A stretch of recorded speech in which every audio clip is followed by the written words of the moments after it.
Hello बच्चों।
समान हो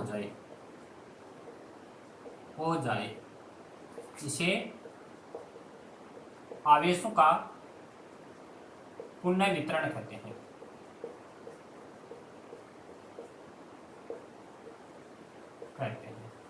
अरे जब कोई दो आवेशी चालक है असमान विभव पर है, जब इन्हें किसी नगण्य धारिता के तार से जब जोड़ा जाता है तो विभव उच्च विभव वाले सिरे से निम्न विभव वाले सिरे की ओर तब तक प्रवाहित होता रहता है जब तक दोनों पर विभव का मान समान हो जाए। इसी को अपन बोलते हैं आवेशों का पुनर्वितरण। तो अब अपन इसका प्रूफ करते हैं। जैसे ये कोई दो आवेशी चालक है, एक ये दूसरा आवेशी चालक है। इसकी धारिता C1 है, इस पर विभव V1 है और इस पर आवेश है आपका Q1। दूसरा है इसकी धारिता Q2, धारिता C2, विभव V2। इसकी त्रिज्या है R2 और इसकी जो त्रिज्या है वह है R1 और ये इस पर क्या है, चार्ज है।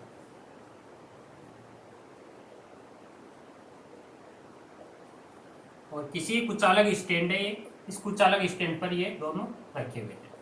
ये तो संयोजन से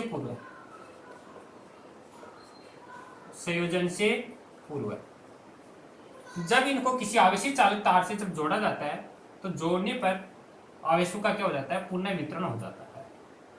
जैसे ये दोनों चालक है, ये किसी नगण्य धारिता के एक तार है, इससे अपन को इसको जोड़ दिया। जो जोड़ेंगे ये इसकी त्रिज्या R1, इसकी त्रिज्या यह है R2, इसकी धारिता C1, इसकी धारिता C2। अब विभव क्या हो जाएगा, दोनों पर समान हो जाएगा। ये कोई कुचालक स्टैंड है और ये आपका है संयोजन से पूर्व, यह है संयोजन के पश्चात। संयोजन के पश्चात। तो अब आपको देखना है इसमें जो किसी चालक तार से जोड़ने पर विभव का मान क्या हो जाएगा, एक समान हो जाएगा। और यह है कोई नगण्य धारिता का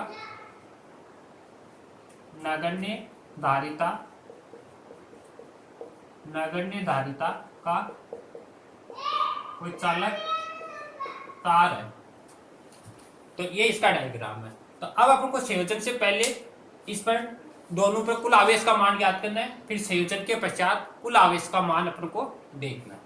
तो अब इसका मैथमेटिकल करते हैं अपन।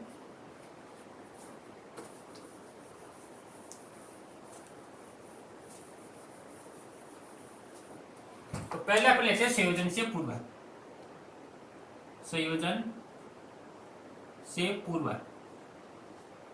जब इनको किसी तार से जोड़ा नहीं गया है उस कंडीशन में संयोजन से पूर्व है। तो पहले संधारित्र है, उसकी धारिता है C1, तो विभव होगा V1 बराबर, सॉरी पहले वो अपन Q1 आवेश है, विभव V1 है, तो Q1 बराबर C1V, इक्वेशन नंबर 5। दूसरा संधारित्र है, उसको दिया गया आवेश होगा Q2 बराबर C2V, इक्वेशन नंबर 2। अतः संधारित्र को दिया गया कुल आवेश,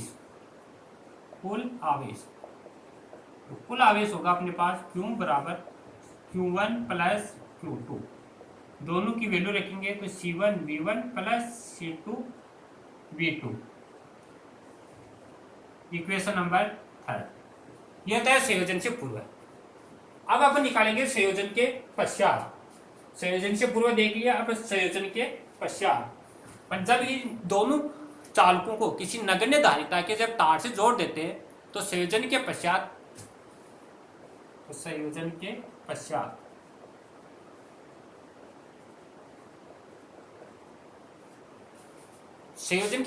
दोनों पर विभव का मान क्या हो जाता है, समान हो जाता है। तो प्रथम संधारित्र पर आवेश की मात्रा Q1 डैश बराबर C1V, दूसरे संधारित्र पर आवेश की मात्रा Q2 डैश बराबर C2V।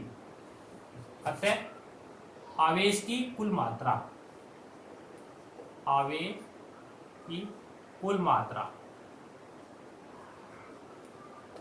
होगी Q बराबर Q1 dash plus Q2 dash, Q बराबर C1V प्लस C2V, तो C1 प्लस C2 और V, इक्वेशन नंबर 5। ये थी अपने संयोजन से पूर्व, यह संयोजन के पश्चात। तो दोनों पर आवेश की मात्रा सेम रहेगी। अतः इक्वेशन नंबर 3 एवं 5 से, समीकरण नंबर 3 एंड 5, तो दोनों की कंपेयरिंग करेंगे। तो C1 प्लस C2V बराबर C1V प्लस C2V2, तो तुल्य विभव का मान आएगा अपने पास C1V1 प्लस C2V2 अपोन में C1 plus C2, equation number 6। जब दोनों संधारित्र को किसी नगण्य धारिता के तार से जब जोड़ा जाता है तो उस स्थिति में दोनों संधारित्रों पर तुल्य विभव है, उस विभव का मान होगा V बराबर C1V1 प्लस C2V2 अपोन में C1 प्लस C2। अब जब इन दोनों संधारित्रों को जोड़ा जाता है उस स्थिति में आवेश का मान, आवेश का अनुपात, पुनर्वितरित आवेश का अनुपात। तो इक्वेशन नंबर 4 से लेंगे अपन Q1 डैश अपोन में Q2 डैश बराबर C1 अपोन में C2, V से V cancel is equal to Q1 dash upon में Q2 डैश बराबर C1 अपोन में C2। अर्थात जब संधारित्र को किसी नगण्य धारिता के तार से जोड़ा जाता है तो जोड़ने के पश्चात उनके पुनर्वितरित जो आवेश है उसका अनुपात उनकी संधारित्र की धारिताओं के अनुपात के तुल्य होता है। तो ये अपने इसमें देखिए धारिताएं। इसके पश्चात अपन को देखना है विभव।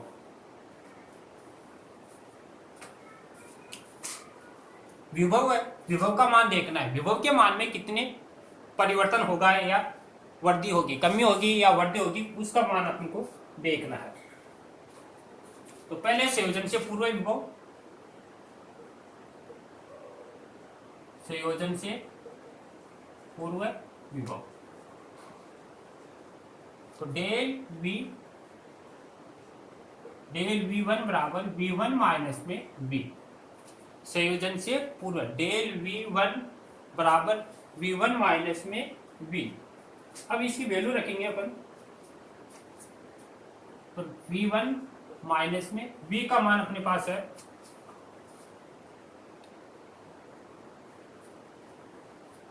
तो C1 V1 plus C2 V2 upon में C1 प्लस C2, एलसीएम लेंगे तो V1 C1 plus C2 minus C1 V1 minus C2 V2 upon में C1 प्लस C2, जो V की मल्टीप्लाई करेंगे तो C1 से C1 कैंसिल, तो यह आएगा अपना डेल V1 बराबर C2 V2 माइनस में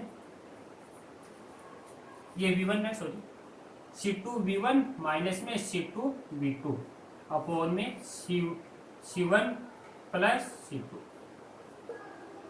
दोनों में C2 कॉमन है तो C2 कॉमन आ जाएगा और ये आएगा V1 माइनस में V2 अपॉन में C1 प्लस C2, तो ये आएगी डेल V1। तो पहला संधारित्र है, उस संधारित्र पर विभव का मान। इसी प्रकार अब दूसरा संधारित्र है, उस पर विभव का मान अपने को देखना है, वो आएगा डेल V2 बराबर V माइनस में V2।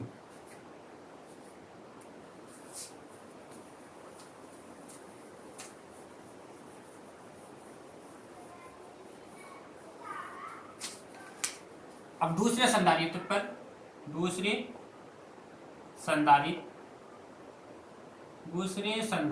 पर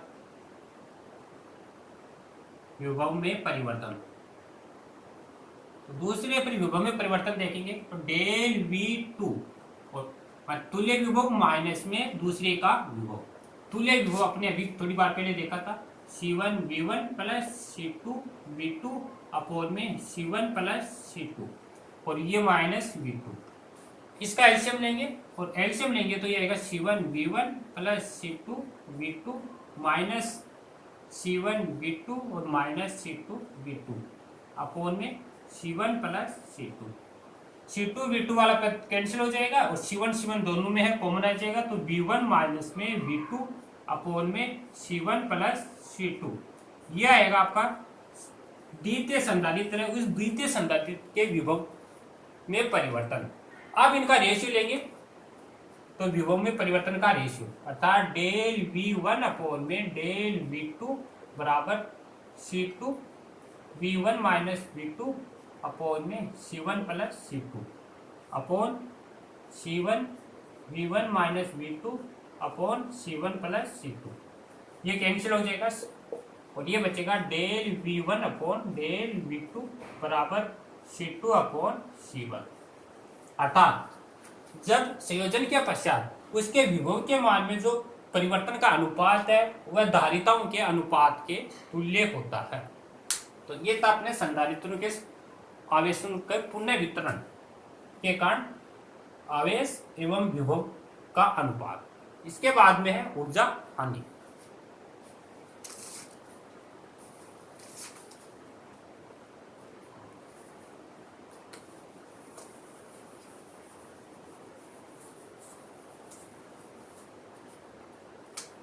नेक्स्ट है ऊर्जा हानि।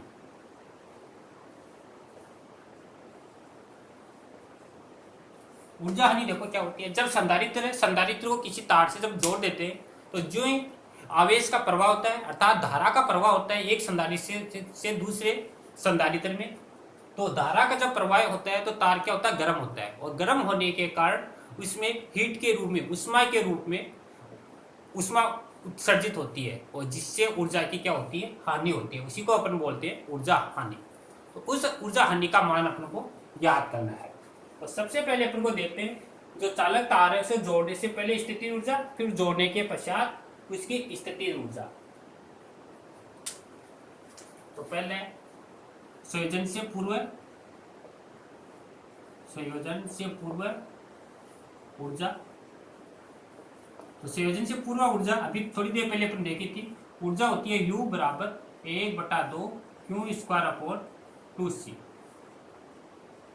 U बराबर क्यू स्क्वायर अपॉन में 2C, या फिर वो दूसरा पद अपना, दूसरा पद ये भी देखा था, क्यू बराबर 1/2 CV स्क्वायर। विभव एंड धारिता के पदों में अपन को देखना है, तो ऊर्जा होगी संयोजन से पूर्व पहले संधारित्र की ऊर्जा 1/2 C1 V1 का स्क्वायर प्लस 1/2 C2 V2 का स्क्वायर। यह तो है संयोजन से पूर्व। अब है संयोजन के पश्चात, संयोजन के पश्चात ऊर्जा, इसको डैश लिख लेंगे, U डैश बराबर 1/2 C1 प्लस C2, धारिता सेम है और विभव अलग है, V square. Question number 2, V का मान अपने देखा था, V बराबर था C1 V1 plus C2 V2 upon में C1 प्लस C2। V का मान इक्वेशन 2 में लिखेंगे, तो U डैश बराबर 1 अपॉन में 2 C1 plus C2 C1 V1 plus C2 V2 upon में C1 प्लस 2 का होल स्क्वायर। जो ये स्क्वायर करेंगे तो एक पद कैंसिल हो जाएगा और ये आएगा U डैश बराबर C1 V1 plus C2 V2 का होल स्क्वायर अपॉन में 2 C1 plus C2। Equation number 4। तो यह है संयोजन के पश्चात ऊर्जा का मान आया। अब अपन निकालेंगे ऊर्जा हानि। तो ऊर्जा हानि है क्या, संयोजन से पूर्व तथा संयोजन के पश्चात ऊर्जा हानि। तो डेल U बराबर होगा U माइनस में U डैश, यह संयोजन से पूर्व ऊर्जा माइनस संयोजन के पश्चात। पूर्व थी अपने पास ये 1 अपॉन में 2 C1 V1 का square minus plus half C2 V2 का स्क्वायर माइनस, ये अपने पास है संयोजन के पश्चात C1 V1 plus C2 V2 का whole square upon C1 plus C2। इसकी यहाँ मल्टीप्लाई करेंगे और इसका A प्लस B के फॉर्मूले से इसको खोल देंगे, तो 1/2 तो दोनों में ये तो कॉमन आ जाएगा। यहाँ इसका मल्टीप्लाई करेंगे पहले, तो C1 का स्क्वायर V1 का स्क्वायर फिर प्लस C1 C2 V1 का स्क्वायर प्लस फिर C1 C2 V2 का स्क्वायर फिर प्लस C2 का स्क्वायर V2 का स्क्वायर फिर माइनस A प्लस C1 का स्क्वायर V1 का स्क्वायर माइनस C2 का स्क्वायर V2 का square minus 2 C1 C2 V1 V2 upon में C1 प्लस C2। अब इसको A प्लस B के फॉर्मूले से खोल दिया और C1 C2 को इसके साथ मल्टीप्लाई कर दिया। अब जो कैंसिल है C1 ये कैंसिल, C2 वाला C2 से कैंसिल, और जो बचेगा उसको अपने लिख लिया 1 अपॉन में 2। यहाँ पर C1 C2 इसमें क्या कॉमन है, तो C1 और C2 ये तो कॉमन आ गया। यहाँ बच गया V1 का स्क्वायर, यहाँ पर V2 का स्क्वायर माइनस 2 V1 V2 और अपॉन में C1 प्लस C2, और ये अपने पास फॉर्मूला है V1 माइनस में V2 का होल स्क्वायर।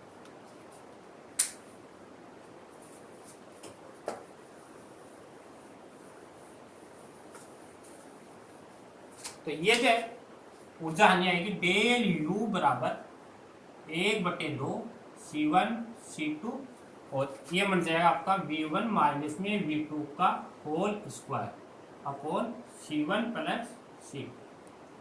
तो ये है अपने पास ऊर्जा हानि। अगर दोनों जो संधारित्र है उन संधारित्रों पे विभव का मान समान है, अगर V1 बराबर है V2 तो V1 बराबर V2 करते ये पूरा 0 हो जाएगा, तब डेल U बराबर क्या आएगा 0। उस कंडीशन में कोई ऊर्जा हानि नहीं होगी। तो ये था अपने आवेशों का पुनः वितरण और आवेशों के पुनः वितरण के कारण ऊर्जा हानि। तो इसका मान अपने ज्ञात किया। थैंक यू दोस्तों।